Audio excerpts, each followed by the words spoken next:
Hey there, I'm Keith. This year, my mentor gave me some feedback again at NAB in Vegas, and they told me I need to share more personal and unique things in this channel. So one thing that was pretty unique was I just sent an invoice for $10,700 for shooting a pilot episode for an outdoor streaming service. This was as bare bones as I can make it for the proof of concept test pilot episode. If all goes well, I'll be shooting an episode a month with more of a budget, and I'll be able to bring some more crew members onto the project. But the interesting part was after I did everything for the first pilot episode and I was breaking things line by line on the invoice, I saw some pretty interesting things here. Let's break this invoice down line by line and see how the budget was spent on the test pilot as bare bones as I can possibly do it. Then let's go over how I would spend the budget if I was hiring other people. The budget would have to be a little higher, but I would be able to bring some more people on and maybe some more cameras as well. So let's go over that one. And then finally, let's go over my overall monetization strategy for 2025. I have 3 different buckets that I really kind of fit my work into. And just to briefly go over where this episode fits in those buckets. The first one is pre-production. This is pre-production for the main shoot, and this was just having calls, researching different shows, show formats, and then making a script outline. I billed 10 hours at $100 an hour here for a total of $1,000. This is a little low on the hours, and I communicated that with them up front. So I was kind of a little bit hesitant, and I wanted to do a couple of calls just to do like a temperature check of where everyone was and what we were thinking. After they passed like the first round, I was like, okay, this could actually happen here. So that is when I started researching different shows and show formats on the network. Okay, moving quickly through the rest of these things. The second one was prep, just gear prep. I charged them 1 hour and I charged $50.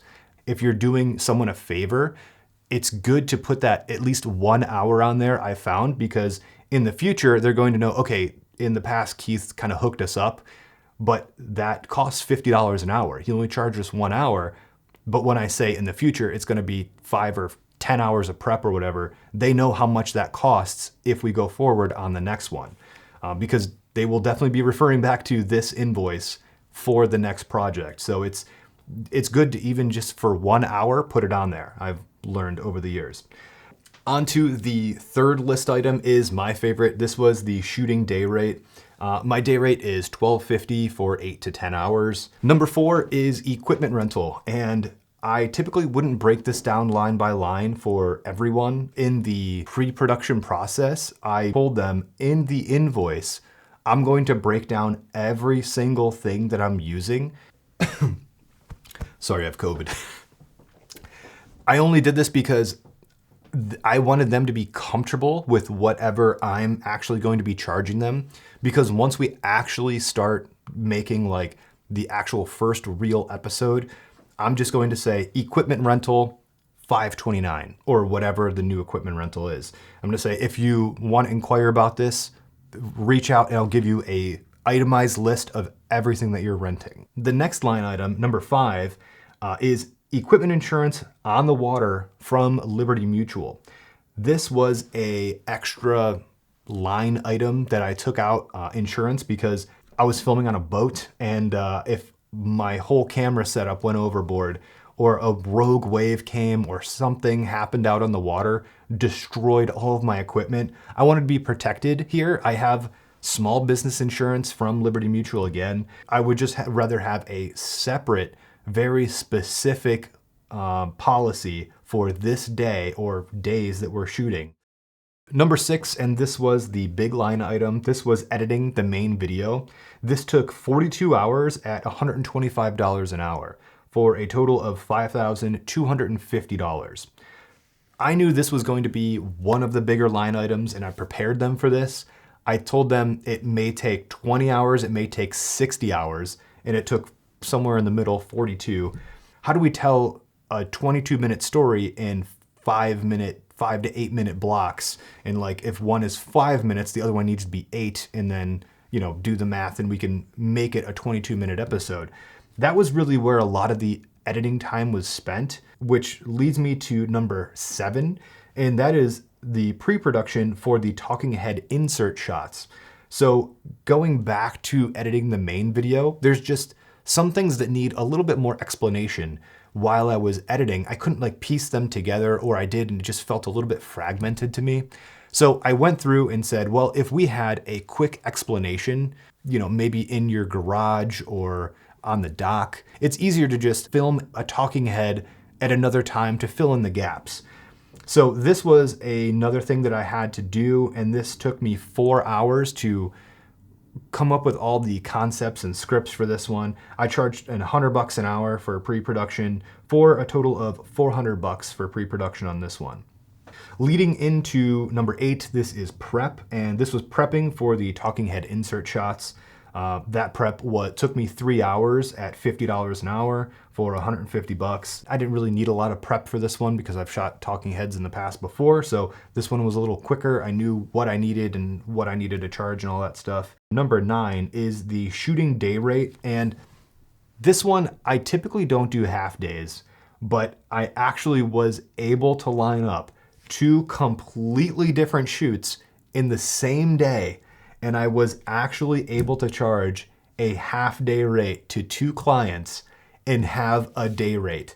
The cool part about that one is I can charge my full equipment rental to 2 different people. We were really only filming for 2 or 3 hours, and it was really quick. That 2 or 3 hours like included me putting everything up. So once we got there, because I did more pre-production, it was actually easier on the shoot day. We were not guessing what we needed to shoot. I set everything up. I said, okay, here are the lines that we need to read. We crushed through them, and then we were out of there in less than half a day. So I was like, you know what? I'm just gonna charge a half a day rate. Trust me, I've never thought in a million years I would actually get 2 half days. I've always told people, like, don't charge a half day rate, charge your full day, because you'll never line up 2 shoots in a day. And then sure enough, that's the first and only time that's ever happened. Okay, number 10 is post-production, and this was me editing the insert shots into the main episode. Moving these around actually made me have to re-edit some of the segments to fit in the 22-minute timeline. So that took me 5 hours at $125 an hour for a total of $625. Number 11 was the equipment rental for the insert talking headshots, and that was my FX6, FX3, 85mm, 40mm, 600X tube lights, and then stands, tripods, softbox. I did not charge them for the audio recorder or the microphone, apparently. So all in, the final total was $10,729. I really hope it gets picked up, and I hope that we can actually go forward with more of a budget. Before we jump into how I would spend that budget in the future, I would just like to thank today's video sponsor, Motion Array.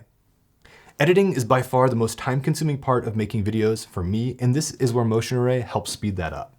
Motion Array has tons of high-quality video templates, footage, photos, music, sound effects, and more that you can use in your personal and commercial projects.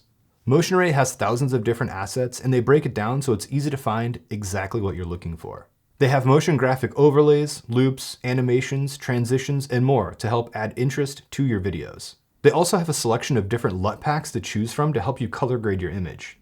They're broken down into different LUT packs with different looks, so once you find a pack you like, you can test out a few different looks until you find exactly what you're looking for. They have collections of stock footage that actually looks good, and clips from the same collection, so you can use multiple clips from the same scene. Motion Array also has an automated tool to help you automatically clear copyright issues, so you can remove the headache of copyright claims. To try out Motion Array, you can sign up for a free account to access a small amount of free assets, or if you subscribe to a monthly or yearly plan, you can access their entire library to use in your personal and commercial projects. If you use the link in my description, you'll get 2 months free when you sign up. Thank you, Motion Array, for sponsoring this video. When it comes to how I would spend the budget in the future on the first real episode, the first person I would hire is kind of a wild card, but it is really specific to this show, and it is a dedicated boat captain to the local area. The way that this is set up, I am on a boat and I'm filming 2 people in kayaks. This will not work if we do not have a boat. I think that would be the first person that we would hire. And honestly, I probably wouldn't be the person to hire that. That would be the talent. He knows tons of people. He has tons of connections.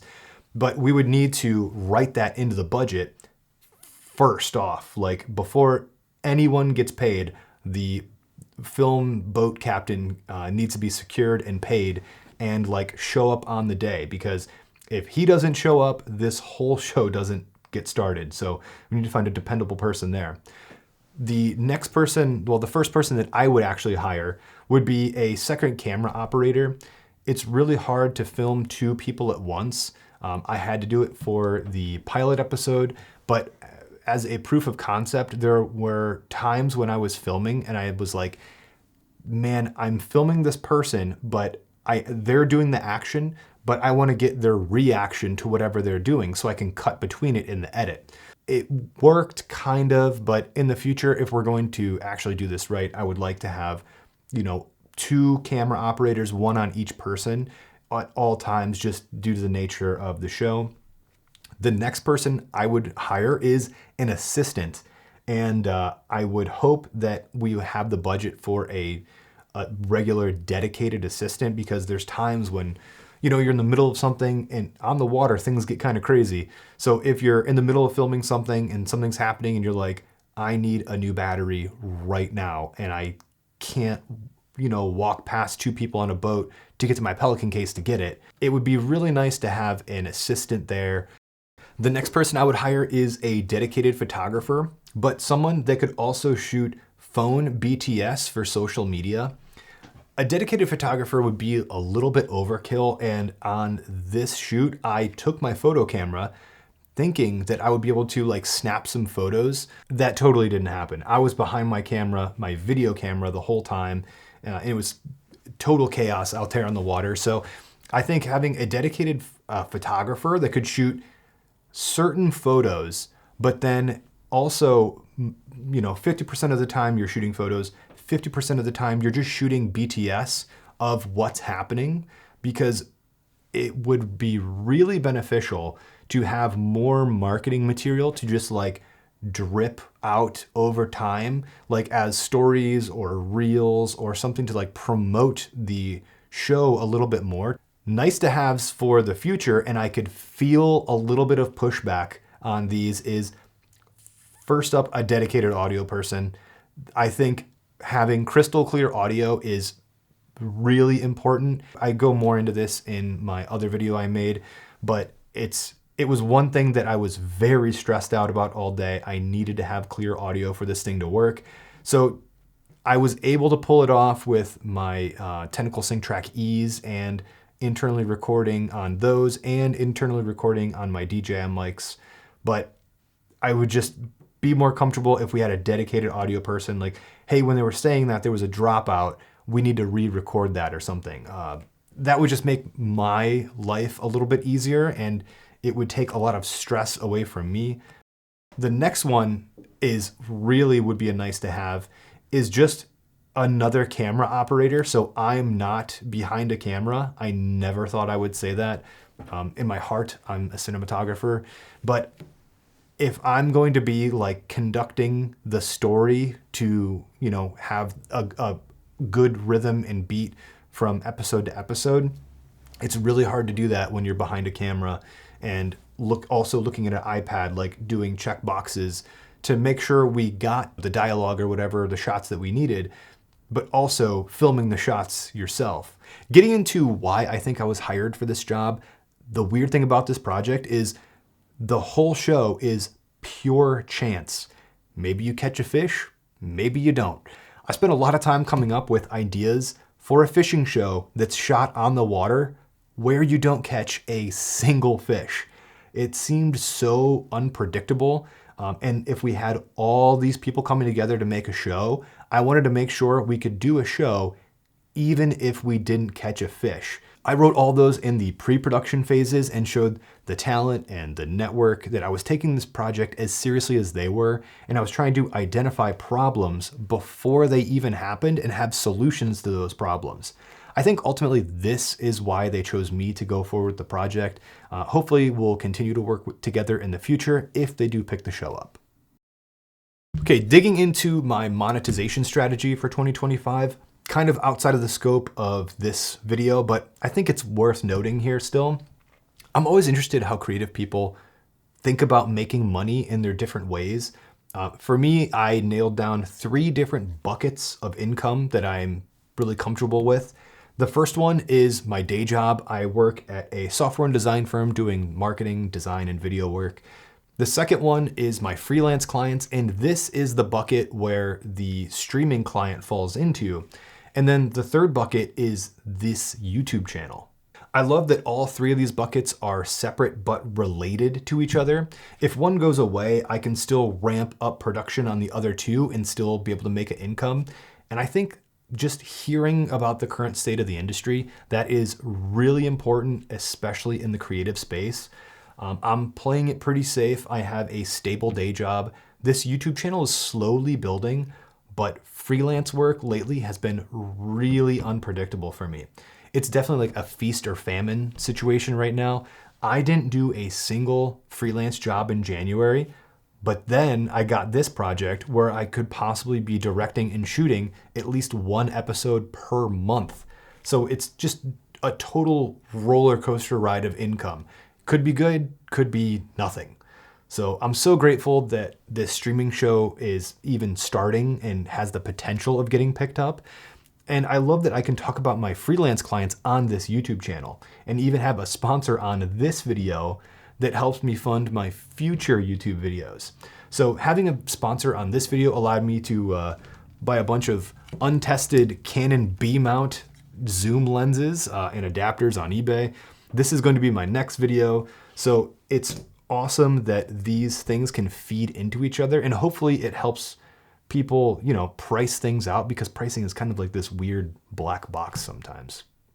The idea for this video came from talking to my mentor in Vegas at NAB this year, and they said I should share more things that are unique to me and how I would handle them. So I hope this breakdown was helpful. To some people, this invoice is nothing, while to some other people, it will be a lot. To me, this is a lot.